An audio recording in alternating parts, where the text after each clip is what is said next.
Hello, my name is Carrie Brown and I'm with the Central Mississippi Regional Library System. Today I'm going to be reading to you chapters 1 and 2 of Magic Treehouse, Night of the Ninjas, written by Mary Pope Osbourne. Chapter 1, Back into the Woods. "Let's look again, Jack," said Annie.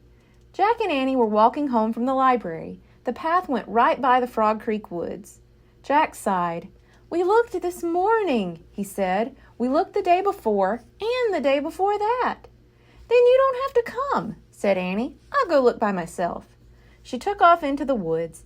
"Annie, wait!" Jack called. "It's almost dark. We have to get home." But Annie had disappeared among the trees. Jack stared at the woods. He was starting to lose hope. Maybe he would never see Morgan again. Weeks had passed, and there had not been one sign of Morgan Le Fay, nor had there been one sign of her magic treehouse. "Jack!" Annie called from the woods. "It's back!" "Oh, she's just pretending as usual," Jack thought, but his heart started to race. "Hurry!" Annie called. "She better not be kidding," said Jack. He took off into the woods to find Annie. Night was falling fast. Crickets chirped loudly. It was hard to see through the shadows. "Annie!" Jack called. "Here!" she called. Jack kept walking. "Here where?" he called back. "Here, here!" Annie's voice came from above. Jack looked up. "Oh, man!" he breathed. Annie waved from the window of a treehouse. It was in the tallest oak in the woods. A long rope ladder hung down from it.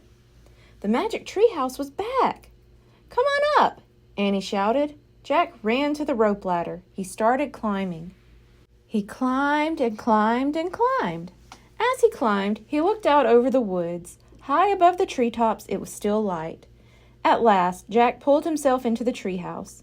Annie sat in the shadows. Books were scattered everywhere. On the floor, the letter M glowed in the dim light. The M stood for Morgan Le Fay. But there was no sign of Morgan herself. "I wonder where Morgan is," said Jack. "Maybe she went to the library to get some more books," said Annie. "We were just at the library. We would have seen her," said Jack. "Besides, the library's closed now." Squeak! A little mouse ran out from behind a stack of books. It ran to the M shining in the floor. "Yikes!" said Annie. The mouse sat in the middle of the M.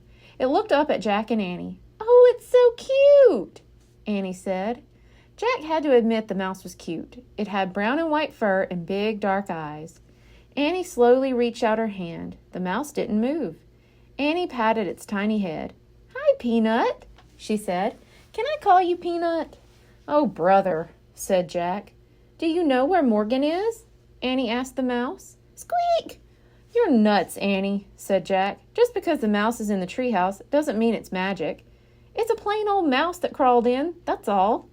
Jack looked around again. He saw a piece of paper on the floor. "What's that?" he said. "What's what?" asked Annie.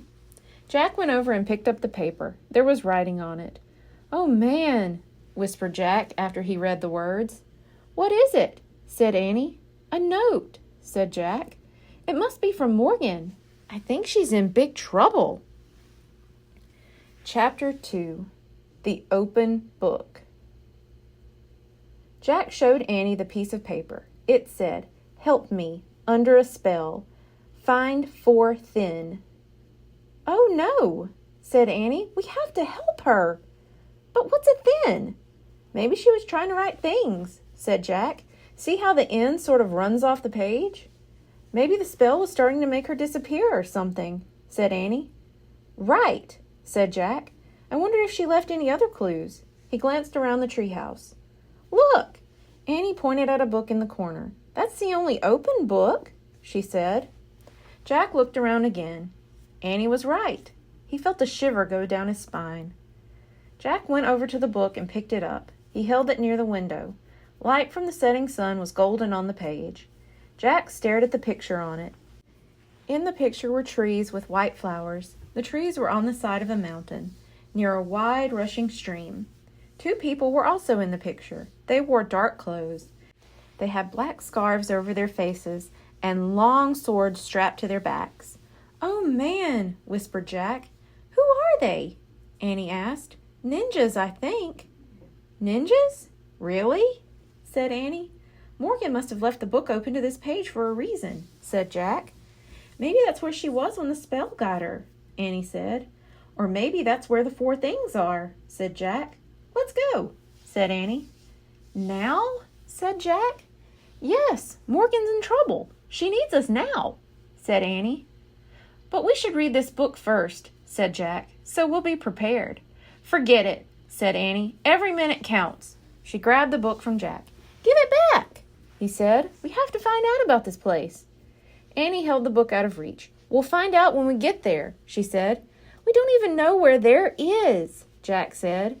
But Annie pointed at the picture. I wish we could go here, she said. The leaves of the oak tree began to shake. Squeak! Don't be scared, Peanut, said Annie. She scooped up the mouse. Then she put it in the pouch of her sweatshirt. The wind began to blow. It blew harder and harder. The treehouse started to spin, faster and faster.